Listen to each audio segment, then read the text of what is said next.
Ajal itu mendekat kepada kita, sedangkan perjalanan masih panjang. Teman-teman kita sudah di depan, bekalnya banyak sekali. Maksudnya apa?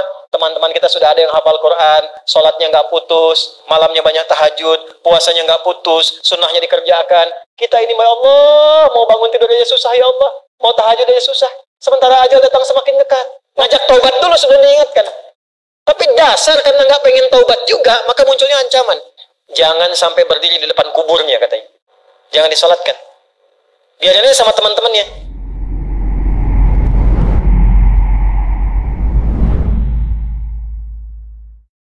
At-Taubah ayat 84. Quran surah At-Taubah ayat 84. Kalau ada orang yang tidak peduli dengan peringatan ini. Ini 7 ayat nih, itu pesannya.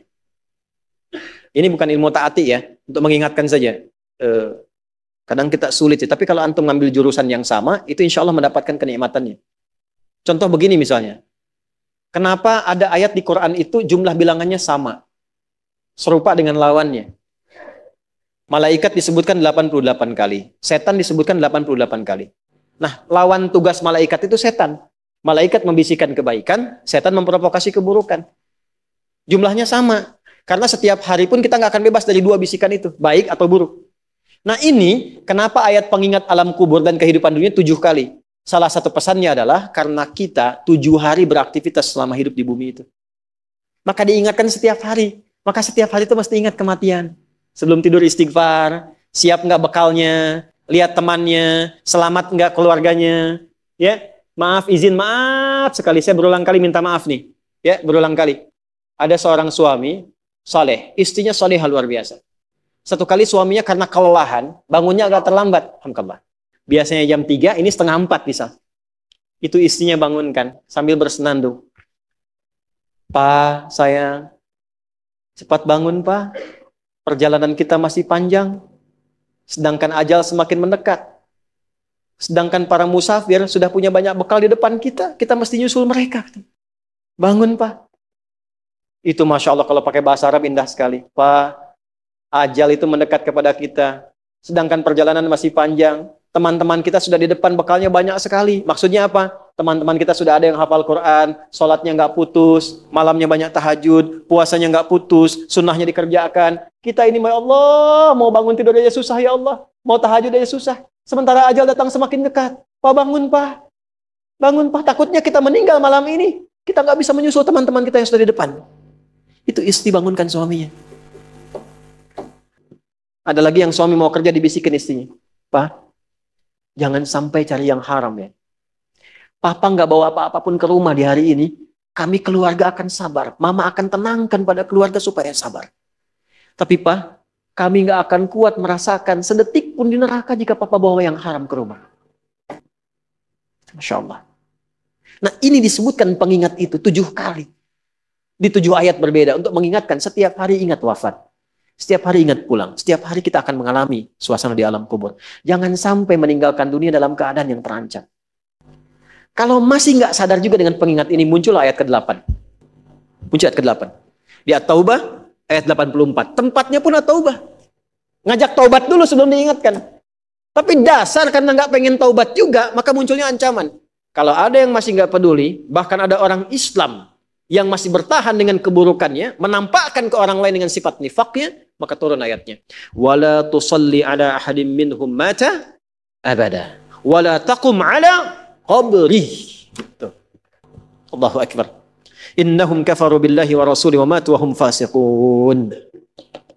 Kalau ada yang masih begitu, dan Anda lihat diingatkan susah, masih menampakkan kemaksiatan, Allah langsung memberikan ancamannya. Kalau dia bertahan demikian sampai dengan wafat, nggak usah disolatkan. Jangan sampai berdiri di depan kuburnya, katanya. Kurang apa lagi? Tiap hari diingatkan. 7 kali, 7 hari beraktivitas, 7 kali diingatkan. Diberikan kasih sayang, diarahkan pada yang benar. Ditunggu sampai tobat, tapi masih mengancam. Masih menampakkan kehebatannya sampai dia wafat. Maka peringatannya apa? Orang-orang yang sengaja menantang berbuat maksiat, menghalalkan dosa yang besar, itu dihukumi oleh Quran. Kafaru billah. Yang menghalalkan dosa besar itu dihukumi kufur. Tapi jangan sembarangan, ya, jangan sembarangan menghukumi. Karena ada yang punya otoritas di situ. Nggak boleh Anda sembarangan, ini kufur, ini togut, ini nggak boleh. Nggak boleh. Ada yang punya otoritas. Dan ada yang paham fikihnya, nggak boleh sembarangan. Hati-hati kalau ada aliran mengajak Anda, ini togut, ini aja, bunuh aja, tembak aja, tinggalkan itu. Tinggalkan. Karena ada yang punya otoritas untuk menentukan klasifikasi mana yang benar, mana yang salah, mana yang ini, mana yang begitu. Jangan sampai terbawa pada aliran demikian. Jelas ya? Baik. Tapi kalau ada yang nekat berbuat maksiat sampai wafat, kata Allah, Nabi pun sampai dilarang.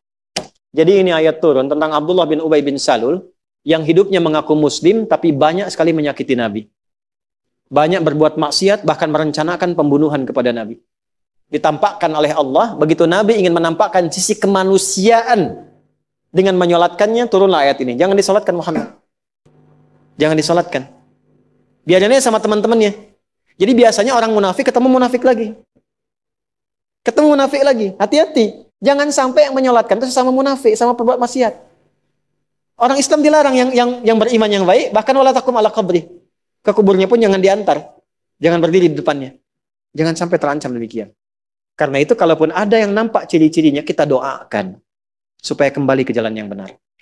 Kita tunjukkan kebaikan dengan lemah lembut. Supaya dengan itu sadar dan menjadi bagian dari orang-orang beriman yang mendapatkan ridha Allah Subhanahu wa taala. Apalagi kalau itu bagian dari keluarga. Paham? Nah, inilah pelengkap dari bagian yang pertama. Maka secara singkat saya simpulkan, jadikan mulai hari ini semua kegiatan kita fi sabilillah. Suami mendidik istri fi sabilillah. Menyayanginya fi sabilillah. Mohon tatap istri Anda, keluarga Anda sebagai titipan Allah. Dan Anda akan dihisab. Saya tuh kalau pulang malam, saya tatap istri anak-anak saya yang sudah tertidur. Sekarang Anda suka tanyakan, ya Allah, gimana saya dihisabin? Saya khawatir mengajar banyak orang datang, tapi pada keluarga sendiri tidak mendapatkan perhatian sesuai dengan hak. Ya Allah, ketemu lagi enggak gitu. Antum dihisab, kan itu dipasangkan dengan ampun, bukan dengan yang lain. Itu dihisab.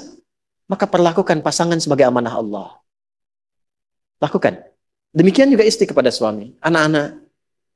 Kemudian bekerja, lakukan. Fi sabilillah. Kalau sudah fi sabilillah, nggak mungkin korupsi. Nggak mungkin nyogok. Jangan pulang dengan membawa yang haram. Sayangi keluarga. Antum yang belajar-belajar nih, yang masih belajar, fi sabilillah. Jangan pernah nyontek. Ya. Jangan malas-malas belajar. Semangat belajar, bangun bangsa, bangun negeri, lakukan sebagai ibadah kepada Allah Subhanahu wa taala. Kalau itu bisa kita kerjakan, maka kalla saya'lamun thumma kalla, kita akan melihat apa yang Allah berikan setelah wafat, dan kita akan diperlihatkan oleh Allah perbedaan dengan orang-orang yang ingkar bersama orang-orang yang yakin dengan itu semua.